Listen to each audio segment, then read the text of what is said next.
Howdy everybody, my name is Harley Reginald McDaniel Jr. and welcome to podcast 28, where we welcome all seekers of truth in science and optimal health.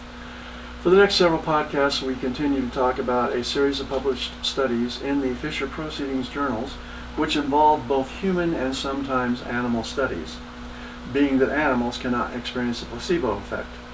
We're now on volume 2, number 2, page 7, regarding 3 patients with Lou Gehrig's disease.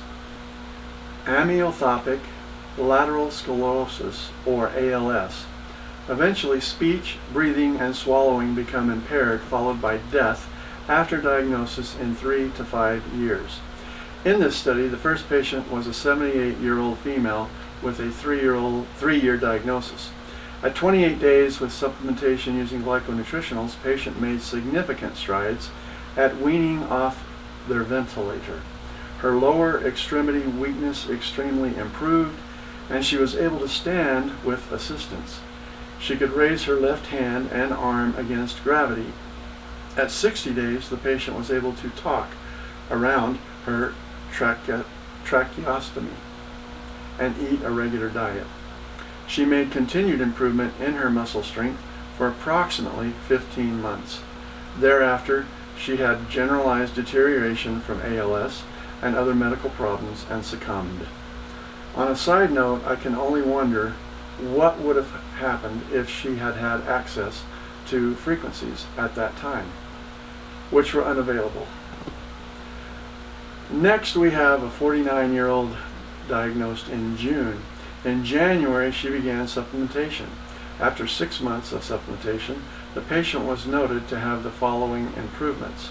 She had more intelligible, though not normal speech, and marked decrease in oral secretions. After 6 months, the patient discontinued their use. 7 days later, her speech reversed and the oral secretions increased markedly. After 18 months, she was lost to be able to follow up on. The third and final patient was a 56-year-old male. He was ventilator dependent, quadriplegic, and was aphasic, and dependent on percutaneous tube feedings. In May, he began supplementation. The patient continued to progressively deteriorate and died within a year, appearing to be too little, too late, which was unfortunate. 2 of these 3 cases reported suggest a noticeable, albeit temporary, reversal of the natural progression of ALS. Rare spontaneous remissions of ALS have been reported in literature. At Ascend Sciences International, we're anxious to see if the combination of herbaceuticals with frequency can create a significant impact on these cases, as the alternative choice have been given no better quality of life for such individuals. Lou Gehrig's is a rare disease, and it's hard to find patients to do studies with, and many times it's too little too late, which is why I mentioned this study.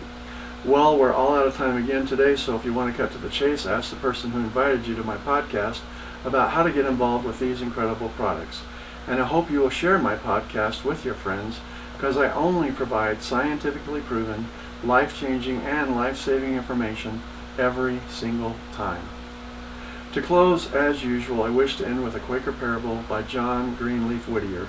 I lift thee, and thee lift me, and together we ascend. See y'all next time.